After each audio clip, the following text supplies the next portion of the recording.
Good night, Eric Arnold speaking. It is just past midnight on the 16th of July, Thursday.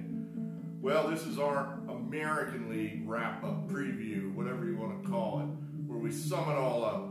We did the National League in a previous video.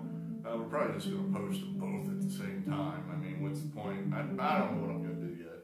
So, the National League, St. Louis, that's your play out of the National League. That's your World Series representative. Now, who are we going to pick in the American League? That's what we're doing right now. So this is what you've been waiting for. This is the summary. This is who we're betting. This is who we're fading. Let's hear it. All right, now, again, let's make sure we know what the numbers mean here. These teams are in order of division. My rankings, how I think they're going to finish. The numbers are the over-under numbers from Bet Online, an offshore bookmaker.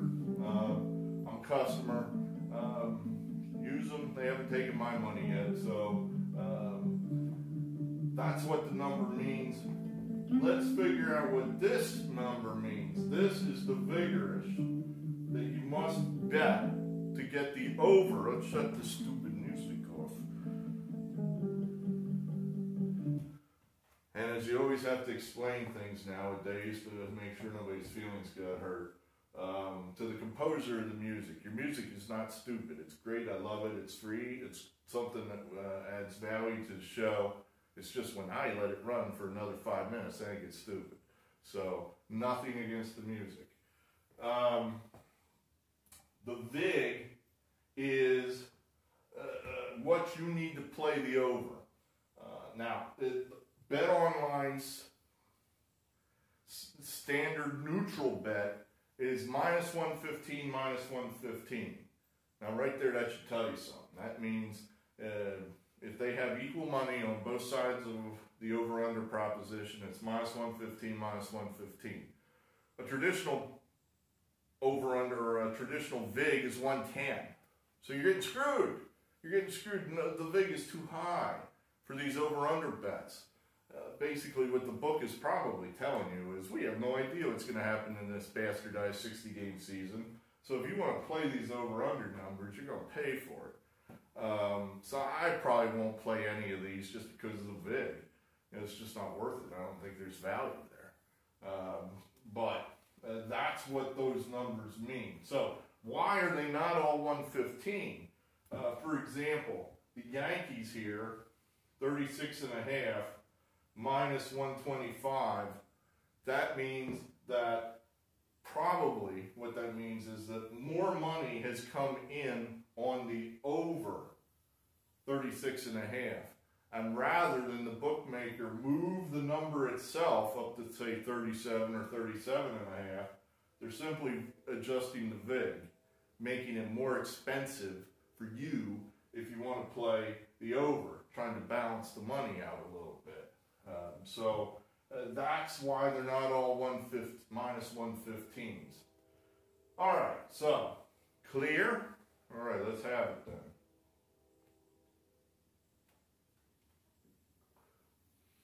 Now, as we did, the National League here, as we see, in case you're not going to watch the National League video, we got Atlanta, St. Louis, the Dodgers, with Washington and Milwaukee in the playoff game.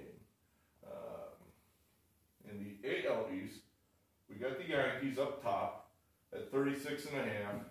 I think that's a gift. I think that they're going to win more than 36.5. That's just such a deep team. So many guys there that want at bats and want to play, and I just don't see that team as one that's going to give away games because there's no fans, and that's a lot of talented players that cannot wait to get on the field, and if they get any chance at all to get to bat, they're going to give you all they got. So the Yankees definitely up top. This is just kind of a hunch. I don't know. I saw the Red Sox at 30.5, and they're at plus 120 for the over. Yeah, that means everybody thinks this is a 500 team or worse. I I mean, the Red Sox, that's a pretty rich, wealthy team, you know, with 4 titles in the last, 16 years? I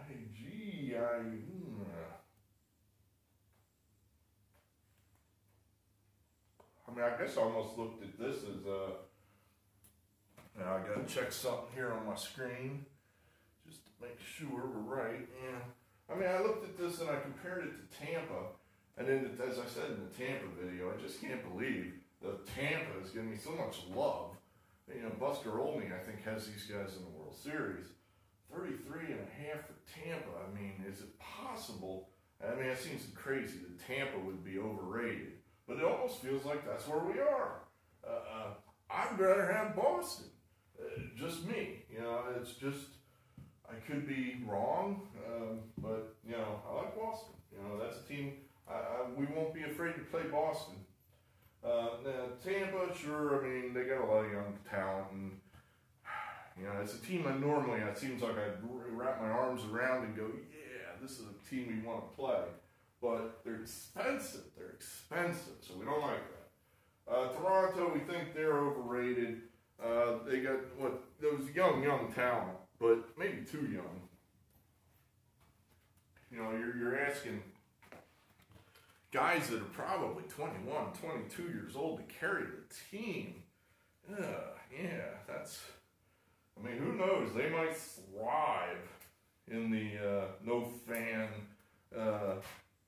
environment. They might just be too inexperienced, too ignorant to know any better, and maybe they will thrive in this kind of a deal. I don't know. My guess is they probably won't, but my guess is probably what's going to happen with this 60-game no-fan, you know, bastardized 10,000 safety protocol season. The good teams are going to be good, the bad teams are going to be bad. I don't think there's going to be any kind of upside-down shake-up where suddenly the Pittsburgh Pirates are winning every game and then people are going, what's going on?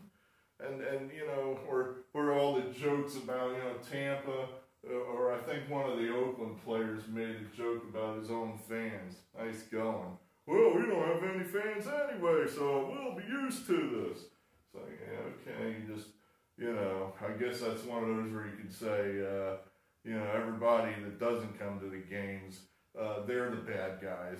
Of course, I would take that as a fan who only went to, say, 6 games. It's like, oh, okay, I'm the bad guy because I only went to 6 games. I wasn't able to get to more games, so I'm the bad guy here. You know, whatever. I digress. I talk in a circle. Where were we? Baltimore. I like Baltimore as the over. That's a bad team, but that is such a low number. My God, 20.5. You know, I think they're worse than Baltimore.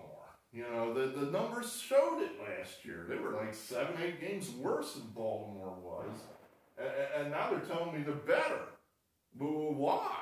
Do they have some, you know, maybe I missed it. I went through the rosters and I might have just missed it. Maybe they've got some kind of super young talent at AAA that's going to bust through and win them a bunch of games. I don't know. I just think Baltimore's had guys marinating that have been getting major league at-bats that are, you know, about to maybe get better. Christ, the number's so low. I mean, it's not like they got to get that much better. So that's the East. Here in the Central, we like Cleveland up top. Cleveland, definitely like them over Minnesota. Minnesota, I just think that's a team that's going to struggle early, you know, with their, you know, giant goddamn launch angles. You know, they're going to be up there with their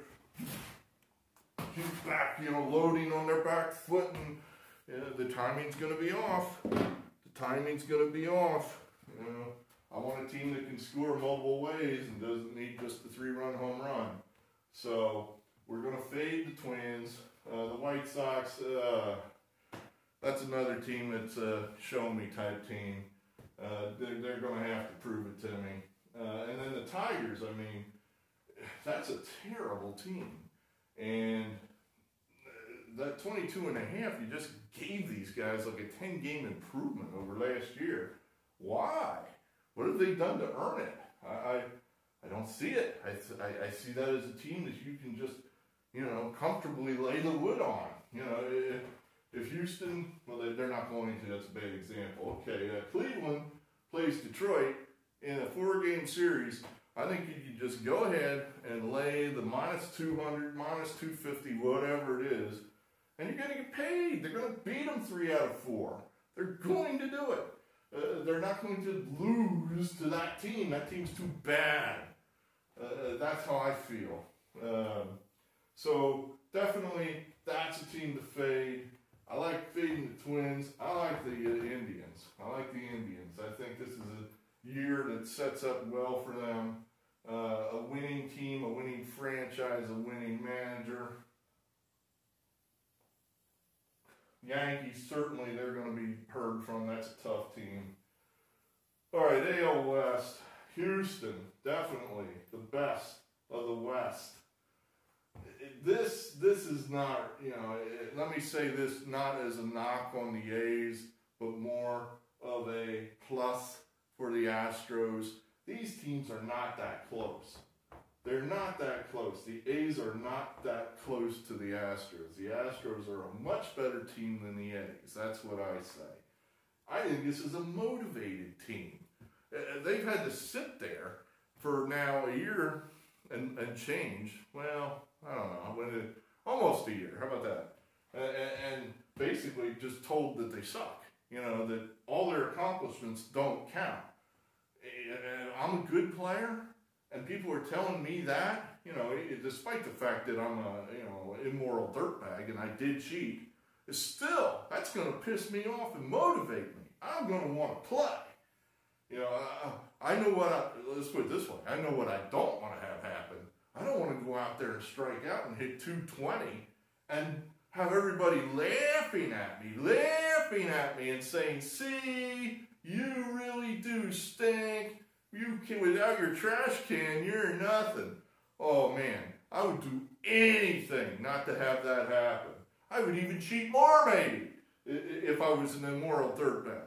You know, not being an immoral dirtbag, I don't know exactly what these guys are going to do, but I would think these guys are going to be ready to go. And that is a gift, I think, at 34 and a half. They are probably going to win that division by freaking 2 weeks to go in September. You know, Oakland, they'll be good. I don't think you're going to get any value there. They're not going to sneak up on anybody. That number's too high. Texas, for the 4 of you that watched the Texas video, you know that this is the best team against the spread. That over, you know, going back the length of the database, which is 2004, these are the guys that make you the most money. Why? I don't know. Probably because 4 people watched the goddamn video. Nobody cares about the Texas Rangers. So I think there's always value there. And just on that basis alone, we're going to take the over on those guys. Now here you have the anti-Texas Rangers, the Angels, at 31 and a half, who never win anything. And now they've got, you know, Mr. Cool, Joe Madden coming in there. And he's going to do his thing and have, you know, jugglers and comedians and dress-up night and whatever the hell else he does to get a team to become a team. And, dude, you only got 60 games to do that. I don't think that's, let's just say that all that stuff works.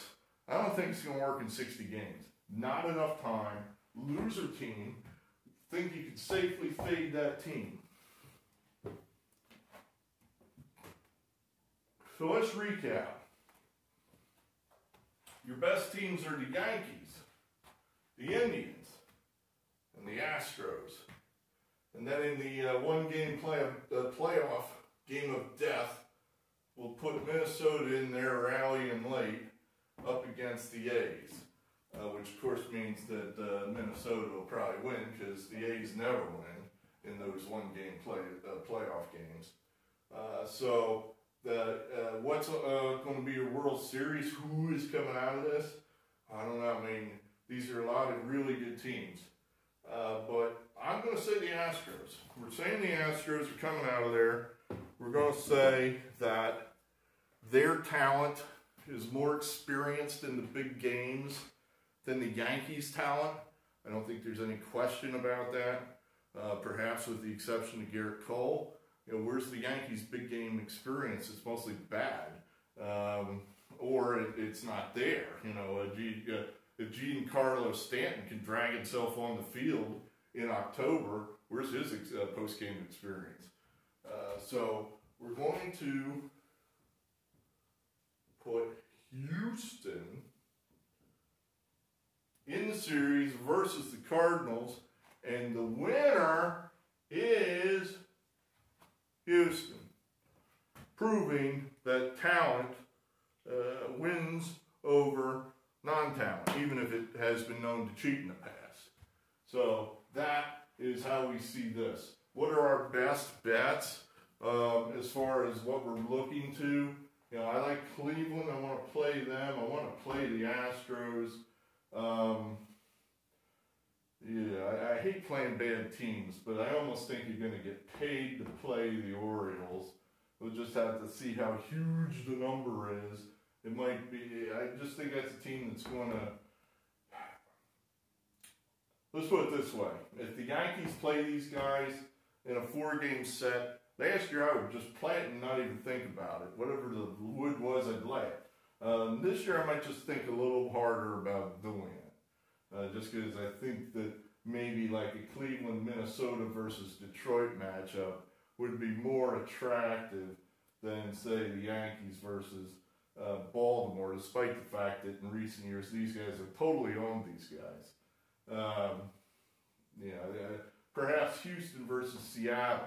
That might be a matchup. Well, Seattle, I don't have a feeling about them. They have too many young rookies. I mean, that's a team that, you know, could surprise. If suddenly some of these out-of-nowhere guys play above their heads, suddenly that could be a live team. But Houston versus the Angels, I would have no trouble playing that game. You know, that series 3 in a row, that sort of thing. Anyway, so there you have it. That's how we're going to, that's my notes. You know, do I have other notes? I guess I do. I got like a whole spreadsheet of secret notes. But this is mostly, you know, what I'm using going into that first week. You know, as I look at these teams, this is what we're going to try to look for. And, you know, again, it's not rocket science. We're looking for historically good franchises, which I think carries over year after year. We want to play the good franchises. We want to bet against the bad franchises. I don't know that's that crazy, you know, that's what we're trying to do. So we'll see what happens. We'll see what happens. Thank God they're going to play baseball. Thank God. Thank you, Jesus. Thank you. So, what else is new? I better shut it off before the video crashes out. Thanks for being here. 30 subscribers. We're going to ramp it up. We're going to be making videos. We're going to be betting games. We've got something to do, a purpose, a reason to exist. Thanks, and we look forward to seeing you again.